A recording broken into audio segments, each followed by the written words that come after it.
औज़ुबिल्लाहि मिनश्शैतानिर्रजीम बिस्मिल्लाहिर्रहमानिर्रहीम। अस्सलामु अलैकुम अज़ीज़ तलबा व तालिबात। आज ब्रिज कोर्स का 19वां दिन और हम 7वीं जमात मज़मून उर्दू के लिए 19वीं शीट लेकर आपके सामने हाजिर हैं। पहला कॉलम है आओ मालूम करें।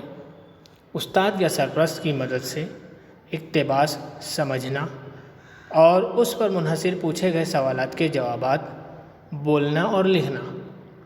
पहले इक़्तिबास बग़ौर पढ़ें, फिर सवाल पढ़ें, उस पर गौर करें और अपने अल्फाज में उन सवालों के जवाब लिखें। देखिए यहाँ पर कहा गया कि अपने अल्फाज में जवाब लिखना है। आपको यहाँ पर समझना और अपने अल्फाज में जवाब आपको लिखना है। आओ अहलियत पैदा करें। पहली बात, हमारे दरसी किताब में भी इसी तरह से सबक शुरू हुए हैं कि हर शुरुआत में जो है पहली बात है, फिर मुसन्निफ़ का या शायर का तारुफ़ है और फिर उसके बाद सबक शुरू होता है। तो ये पहली बात वही है। पहली बात, किसी गांव में एक बुढ़िया रहती थी, बड़ी खुसट और ज़िद्दी। उसके पास एक मुर्गा था जो रोज़ सुबह बांग देता, कुकड़ू कू। थोड़ी देर बाद सूरज तुलू होता और सुबह हो जाती।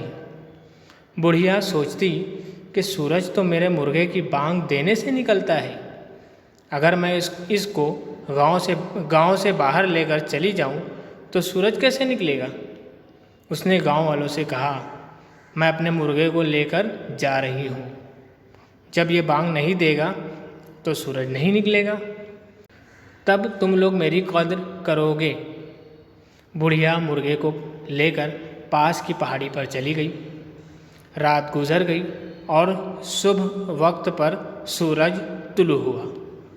बुढ़िया मुंह लटकाए लौट आई। गांव वाले उसकी सादगी पर हंसने लगे।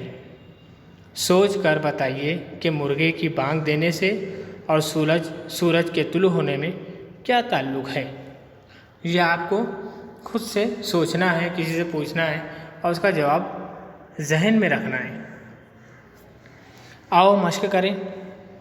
सूरज के तुलू होने का मंज़र 5 सत्रों में लिखिए। देखिए 5 सूरज तुलू होते वक्त क्या क्या मंज़र आप देखते हैं, वो खाली हमको 5 लाइन में या 5 पॉइंट से बोलना है। जैसे आसमान पर सफ़ेदी छा जाती है और परिंदे की चहचहाहट शुरू हो जाती है। परिंदे अपने घोंसलों से निकलकर दूर तक आसमानों में उड़ते दाने की तलाश में निकल पड़ते हैं।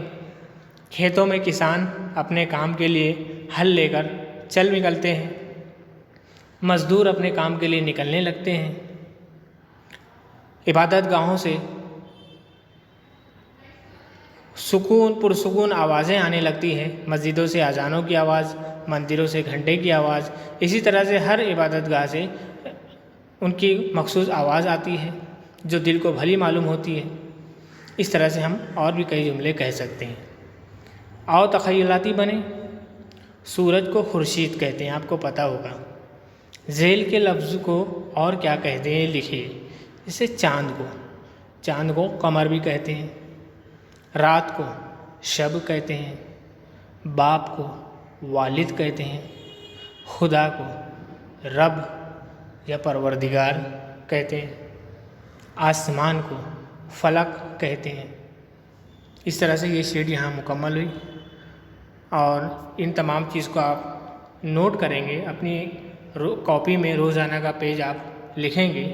जिस तरह से पहला टेस्ट हुआ आपने शीट जमा की, दूसरा टेस्ट 30वें दिन होगा, तीसरा टेस्ट 45वें दिन होगा। तीनों टेस्ट की शीट हमारे पास उस्ताद के पास जमा होना बहुत ज़रूरी है। शुक्रिया। खुदा।